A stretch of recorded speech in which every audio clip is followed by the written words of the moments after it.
Click for IB Biology. Here we're looking at the influence of fatty acids and cholesterol on the fluidity of the membrane and how this operates within the adaptation towards a particular habitat. There's a blank PDF of this presentation down in the description. It's linked in below. There's 10 questions with answers. You can check your understanding. There's also an AI prompt that you can cut and paste, and it will give you an individualized assessment, multiple choice, in any chatbot that you wish.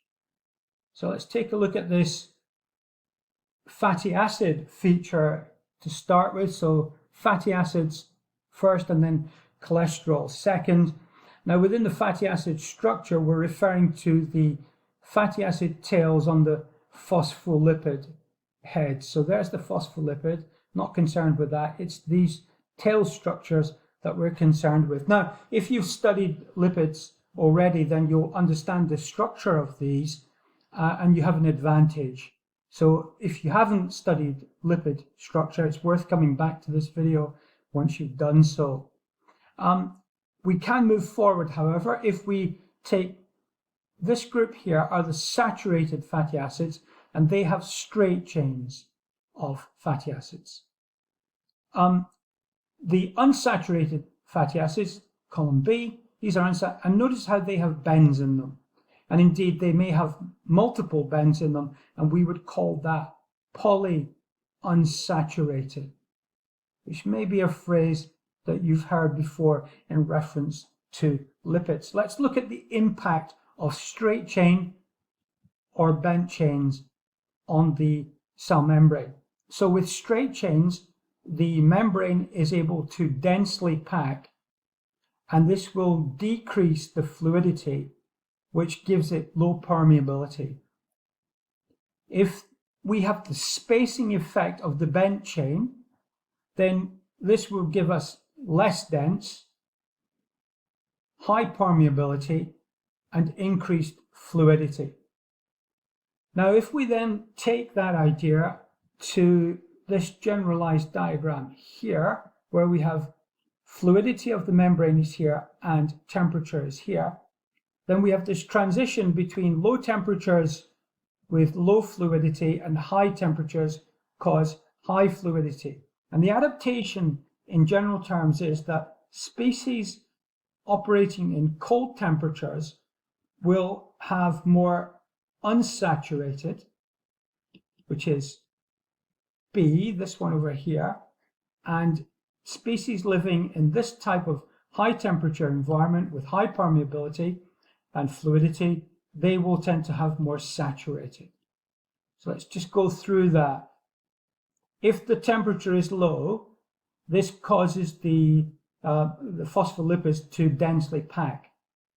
They are then spaced apart again by the bending of the chains, and that maintains the fluidity. For species living in warmer climates, the tendency is to have too much mobility in the membrane, and so this is overcome by allowing it to become densely packed with straight chains.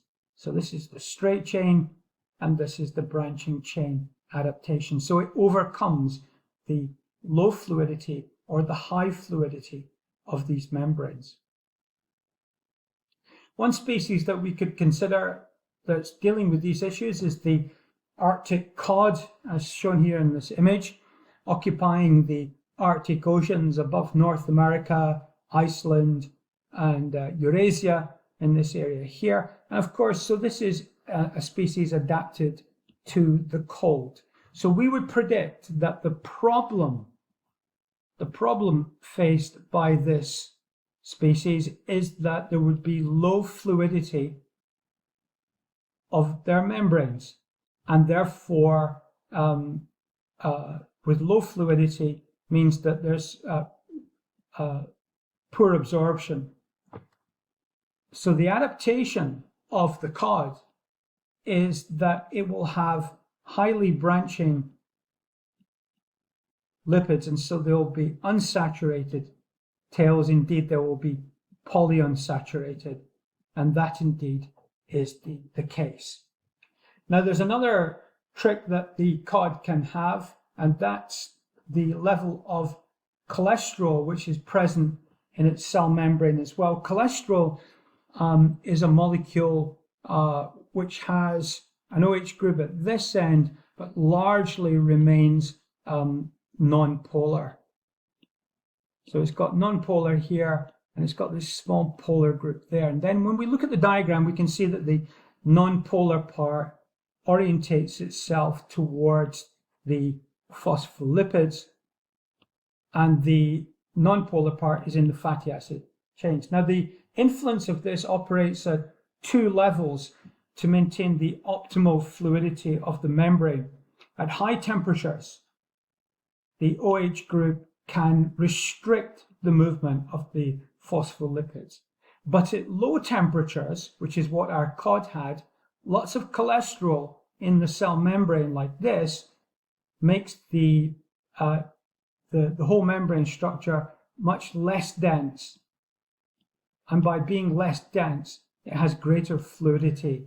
And by having greater fluidity, its absorption is improved. So we would predict that the Arctic cod would have lots of cholesterol in the membrane and lots of polyunsaturated fats in order to maintain a low density cell membrane bilayer, maximizing its absorption. Link to the next video is now showing, and there's a subscribe button should you wish to subscribe, and the playlist with all the other videos in this topic.